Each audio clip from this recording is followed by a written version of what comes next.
अस्सलाम वालेकुम friends, welcome back to Top Smarties drama serial Tere Jaane के बाद।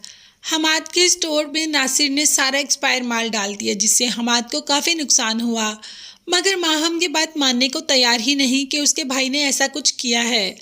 फिलहाल भाई के घर पता करने जाती है तो सब कुछ कानों से ही सुन लेती है कि कैसे भाभी ने माहम को भड़काया और कैसे भाई ने हमाद की दुकान में से सारा एक्सपायर माल डलवाया और सारा पैसा अपनी जेब में रखा।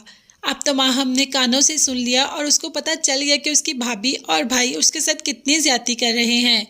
तो ये सुनकर भाभी ने तो माहम को घर से निकाल दिया कि चलो भाई चलो, ये मेरा घर है, यहाँ से चली जाओ, इससे पहले कि तुम फिर यहाँ अपना डेरा जमा कर बैठ जाओ।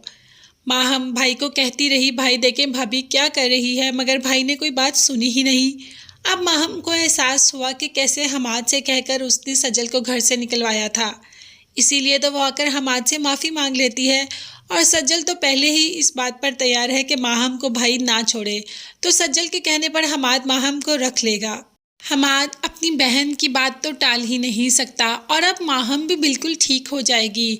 फरी का अंजाम तो आप सबने देख ही लिया। समीर ने इरीज से शादी कर ली और फरहीन का क्या हुआ, ना घर की रही और ना घाट की।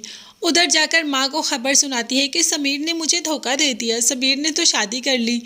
अब वो चाहती है कि सब इसके दुख में शरीक हो, मगर अब कोई भी इसके दुख में शरीक नहीं। अशर ने तो कह दिया कि मैं पहले ही जानता था कि समीर ये सब कुछ करेगा, मगर आप लोगों को ही समझ नहीं आ रही थी। मैं जानता था कि वो घटिया इंसान है। अब तो फरी को भी इस बात का एहसास हो गया कि उसने जो किया कितना गलत किया। उसने सज्जल के लिए कुआं खोदा और उसमें खुद ही गिर गई। ना माँ बन सकती है, ना शौहर पास है, कोई भी नहीं। और जिस घर के लिए उसने सब कुछ किया वो घर भी मालिक मकान ने खाली करने को कह दिया। तो अब फरी अपने उसी वैसे ही पुराने घर में चली जाएगी। हीरा की फैमिली तो मुल्क से बाहर शिफ्ट हो रही है। अब यहाँ पर उमैर अकेला है। हीरा को उमैर की फ़िक्र हुई तो उमैर ने कह दिया कि भाभी आप मेरी फ़िक्र ना करें, अगर आप इजाज़त दें, आपकी इजाज़त हो तो मैं एलिज़ा से शादी कर लूँ। हीरा तो पहले ही चाहती है कि उमैर शादी कर ले, मगर जब रिश्ता मांगने के लिए आया तो अशर ने तो गिरेबान ही पकड़ लिया उमैर का। तुम तो सज्जल से मोहब्बत करते हो और अब अलीज़े क्यों रास्ते में आ रही है। उमैर ने अशर से सारी बात क्लियर कर दी और उसको बता दिया कि सज्जल बिल्कुल बेकसूर और मासूम है। अगर वो उस दिन मुझसे मिलने आई तो मेरे कहने पे, क्योंकि मिसअंडरस्टैंडिंग बहुत बढ़ती जा रही थी और मैं उसके साथ मिलकर सब ख़त्म करना चाहता था। मैं अलीज़े से मोहब्बत करता हूँ और उससे शादी करना चाहता हूँ, अगर आप इजाज़त दें तो। अशर को उमैर की बातों में सच्चाई तो लग रही है, इसीलिए वो उमैर की बात मान लेता है। अलीज़े और उमैर के रिश्ते की परमिशन तो दे देगा अशर, मगर अब दिल ही दिल में ये गिल्ट खाई जा रहा है कि उसने सजल पर शक किया। उस सजल ने उसको धोखा नहीं दिया था, बल्कि वो माँ और बहनों की बातों में आकर, बहनों नहीं जस्ट एक ही बहन फरी की बातों में आकर उसने ये सब कुछ कर दिया। अब किस मुंह से जाएगा सजल से माफ़ी मांगने के लिए, सजल जो कि उसके बच्चे की माँ भी बनने वाली है। बेटी उजाड़ कर घर बिठाने का दुख क्या होता है सालिया अच्छी तरीके से जान गई है। पहले भी बेटी उजड़ कर घर आ गई और अब फिर बेटी उजड़ कर घर आ गई। अब तो वो रब से दुआएं ही मांग रही है कि या अल्लाह मुझे माफ़ कर दे।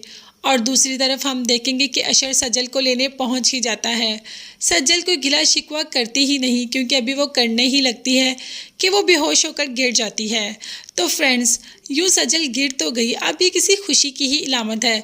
बहुत जल्द सज्जल का बेबी भी इस दुनिया में आने वाला है और अशर और सज्जल भी एक दूसरे के साथ हो गए। उमैर और अलीज़े भी एक दूसरे के साथ हैं। हीरा की फैमिली खुश है, वो चली गई। माहम और हमाद ने भी नई ज़िंदगी की शुरुआत कर दी। तो उजड़ कौन गया? फरहीन, और फरहीन के साथ माँ भी। अगर माँ ने पहले दिन से फरी को रोका होता तो फरी ऐसे ना होती, उसे रिश्तों का एहसास होता, कदर होती। अब फरी तो रोती रहेगी और साथ माँ भी उसके साथ सारी ज़िंदगी ही रोती रहेगी।